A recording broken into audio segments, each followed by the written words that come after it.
Purpose is not the thing you do. It's the thing that happens in others when you do what you do. And I didn't realize that until I started experimenting, because I thought my purpose was to play the piano. I mean, why wouldn't it be? I'd spent all those hours, I got 2 degrees in it, right? And so we can sometimes think, my purpose must be this thing that I've invested a lot of time and money and energy into. And the truth was, my purpose was what was happening in that audience because it was me at the piano. Welcome to the Beyond Speaking podcast from Premier Speakers Bureau, featuring in-depth conversations with the world's most in-demand keynote speakers. Hi, I'm Brian Lord. This is the Beyond Speaking podcast. Today, our guest is Jade Simmons. So Jade Simmons is extremely accomplished in a lot of ways. She's a speaker, author, and coach. Most impressively, well, one of the many impressive things is a classical concert pianist who loves to break the rules, just a maverick, one of the top speakers in the country, and just brings a lot of different unique things to an event and to our audiences, whether they're online or in person or whatever it might be. So Jade, thank you so much for joining us on the Beyond Speaking podcast. Thank you for having me. So I'm always curious to know, because being a concert pianist isn't just something that just kind of happens. No. Were you one of those kids that woke up, you're 4 years old and you did like an hour before school, an hour out, and all that stuff? Well, sort of. So I was like your typical American overscheduled kid. So I had played a lot of sports, played a lot of instruments, did way too many extracurriculars. Piano was the one that no one had to make me do. So I did spend hours on end practicing, and I really enjoyed practicing, which was different than a lot of my other friends taking piano lessons. For sure. What was your favorite part about, why was that not an effort for you? I think because I only spent a little bit of time practicing the actual music. And then I would play around with the rhythms and improvise. And back then I thought I was sort of goofing off. Today it is literally how I make my career. So I think I'm getting my return on investment now at this point. But I would start in one place and end up somewhere else musically. And that was so much fun to me. And I think it was because I started playing so late, at 8 years old, which sounds young, but in classical music, I always joke that it's over the hill. But by the time I got to the piano, I already had an idea of the sounds I wanted to make and the music I wanted to make. It's very different than when you start at 3 or 4 and you just play what you're told. So I think in this case, starting late was an advantage for me. So you're really big on differentiation.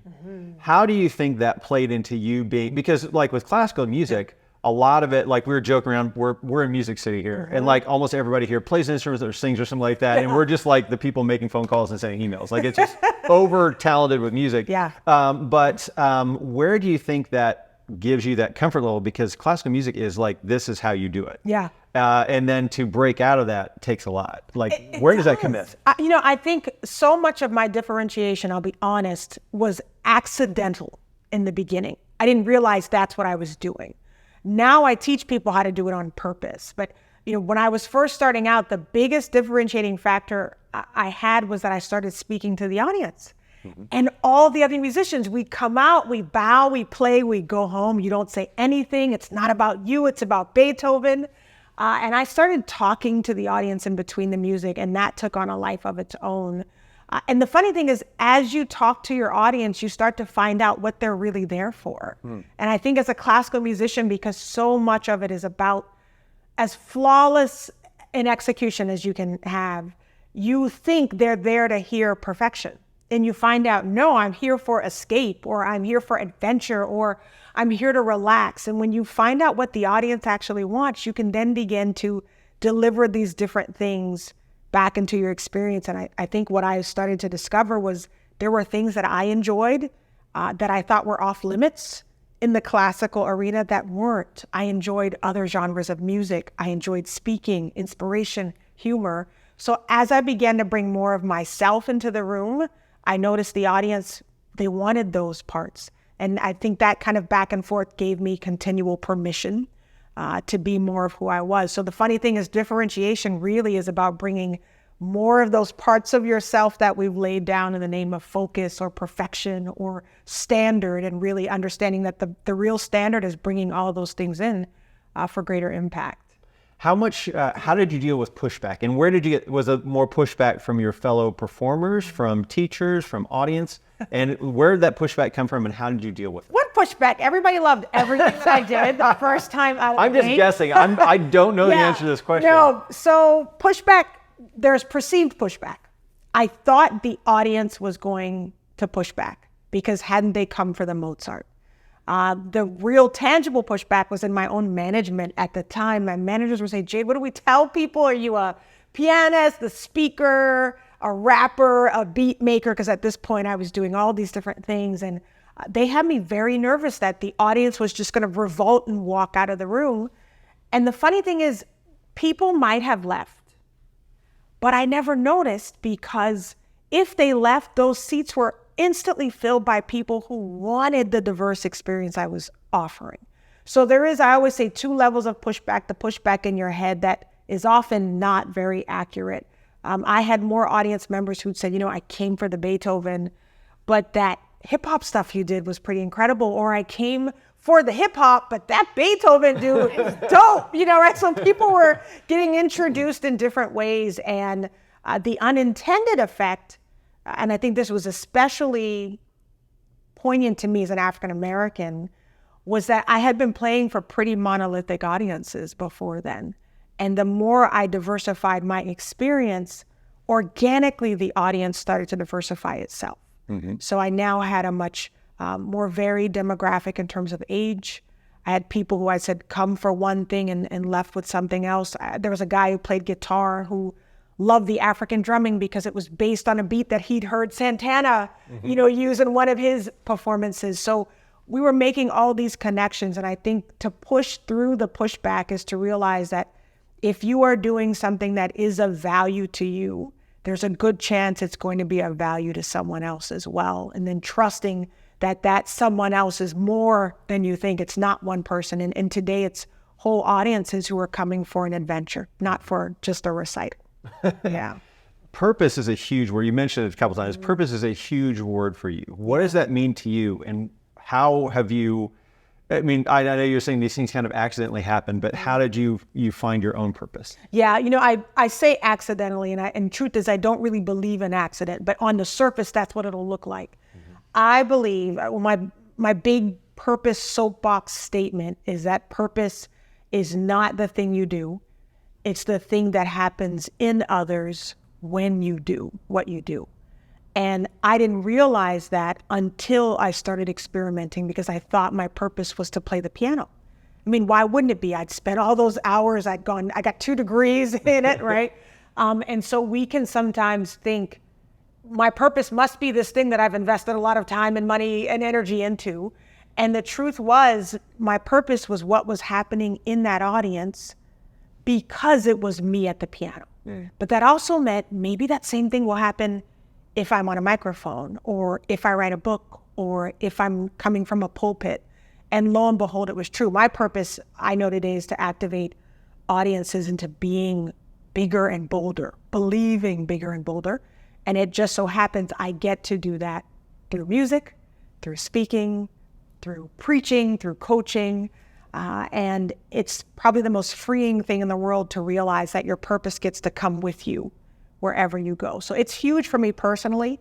And it's big for me because I believe if I can help others unlock what that special, I call it an outbreak effect is, that's so much multiplied impact that individuals are going to have on the world around them. And that's something to me worth figuring out. If I can help unlock that in others, that's huge for me. What are the different ways that you help someone achieve those breakthroughs? Yeah. If an audience comes in and they have their own individual ones, because you don't know what they know, what they're trying to break through. How do you give them those steps that you want to break through this big issue, this big problem, this big goal? Yeah, I'm brought in a lot to talk about breakthrough in terms of getting from the place you are now to the place you want to go. Also breakthrough in terms of breaking out of a space that you don't want to be in into a more desirable place. And that can be, right, mentally, emotionally, physically, spiritually, professionally speaking. And for me, the first thing you always have to do is examine where you really are and what's really true. What's really true. I like to talk a lot about how life is happening for you. These things that feel like trials and challenges, let's reframe that to find out what really just happened. And then when you have that truth that you can move on, you get to decide where is it you want to go. And then you have to do the hard work of deciding what is it I need to do and who do I need to become to carry the thing that I'm asking for or praying for. So when I'm coaching, a lot of that work, looks like really deciding what's going to be needed in this next era. So for companies, we're saying we want a lifestyle of record breaking. Well, what did it take to break the first record? What worked well? What didn't feel so good? What's the non-negotiable? And what I'm noticing now is organizations are saying, we understand that bottom line is important, but maybe even more important is serving the people who are helping us where the bottom line is concerned. And so it's been a really great era to go into organizations now and help them power up their people and reconnect their people, not just to their individual purpose, but to the purpose, the greater purpose behind the company. Sometimes we forget that. That's where burnout comes from, right? Yeah. Because we forget what the why is. Not that we didn't have one. We just like, what was that again? Why am I doing this? So I love helping to reignite that passion for that. Well, burnout and mental health and some of those things are huge issues right now.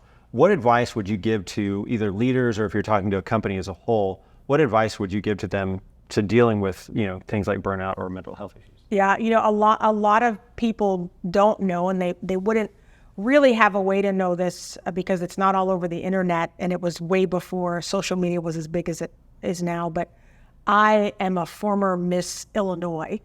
And when I went to Miss America, you have to have a platform issue, and mine was actually youth suicide prevention and mental health awareness. And we say it's a big issue now. The truth is, it's always been a very big issue.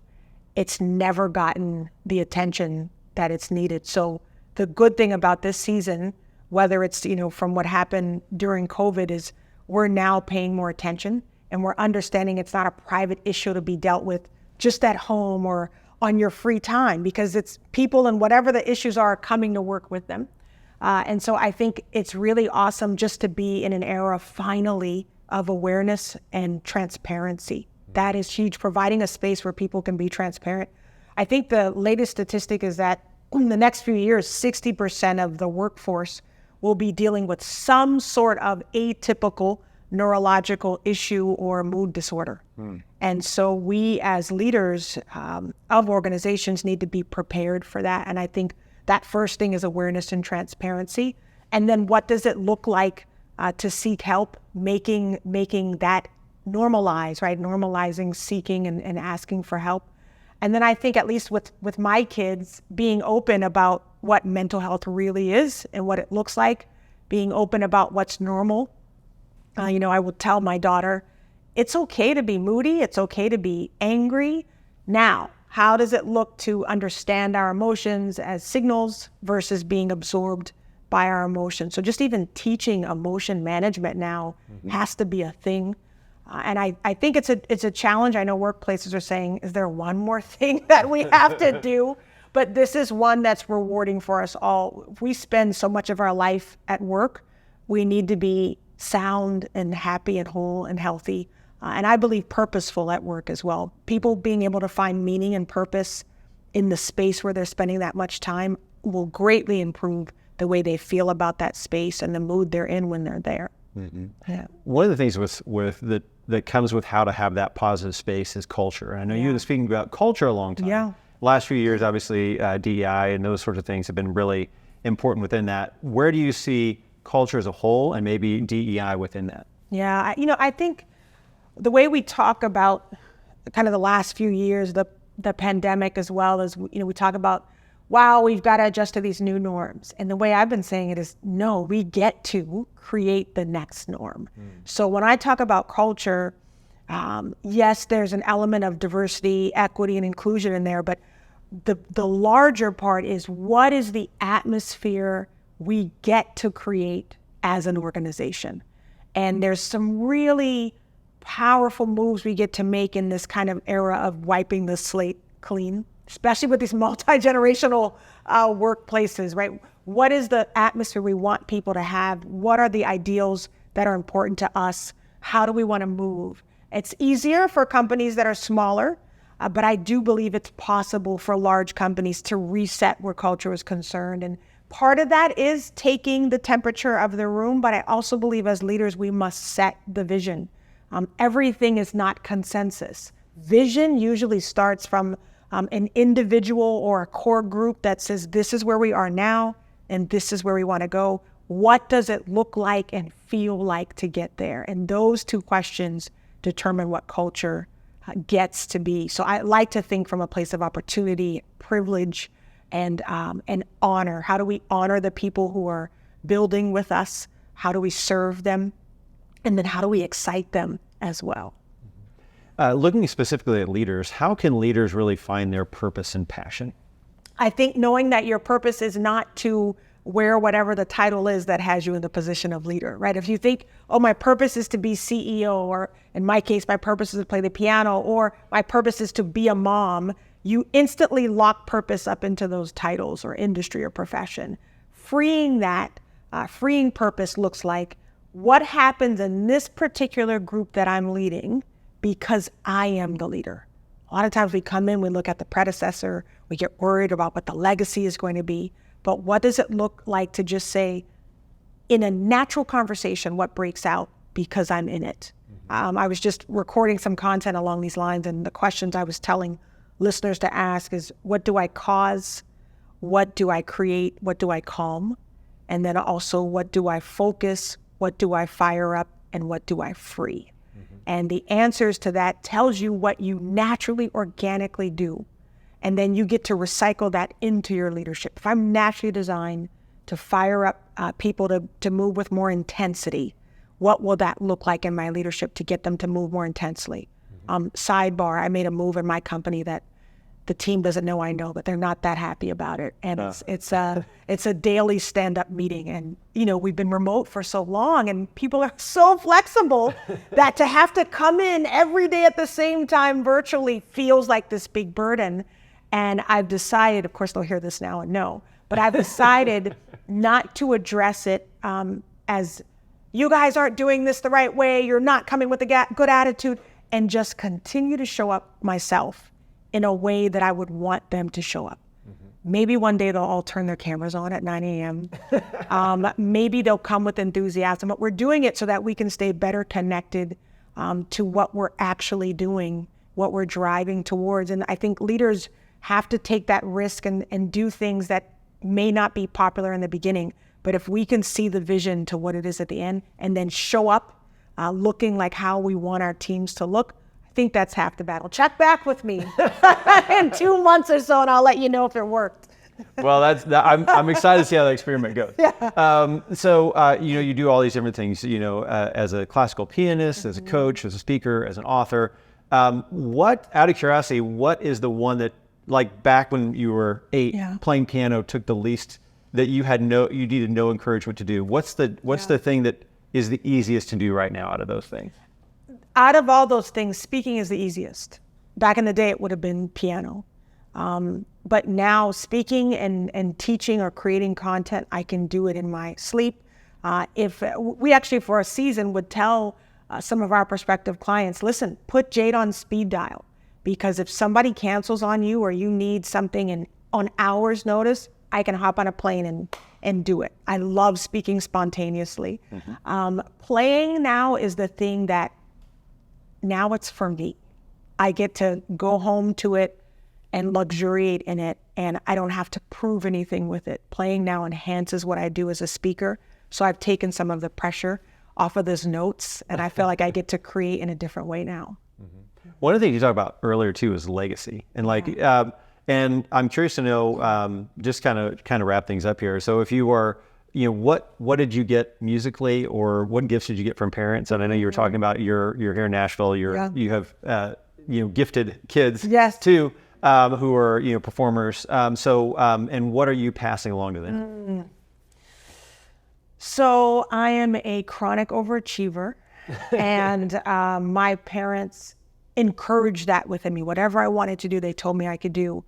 And they found a way for me to do it. I honestly grew up thinking we were quite wealthy. I didn't find out until much later that we weren't, because of the way they always said yes. So all the instruments, that cost money. All the sports, we would travel all over the state and eventually all over the nation for college auditions. And my parents made that happen. My mother would say, don't look at how much the college cost. Just tell me where you want to go and we'll make it happen.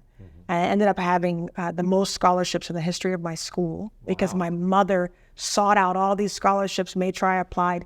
And then when it came down to the top 3 schools, she was like a sports agent. Western Indiana's doing this. What are you doing over here, Cleveland? So she really negotiated for me. And I ended up going to college without any debt. And the lesson that I've learned is my job is to open as many doors as I can for my kids, but it is not to push them through them all. That has been the hardest thing for me, I think, because I have vision. I know what I want my kids to do, and I can see in them the things they can't see. But I think the legacy I've learned is it's about providing the way for them to do the things they're feeling called to do.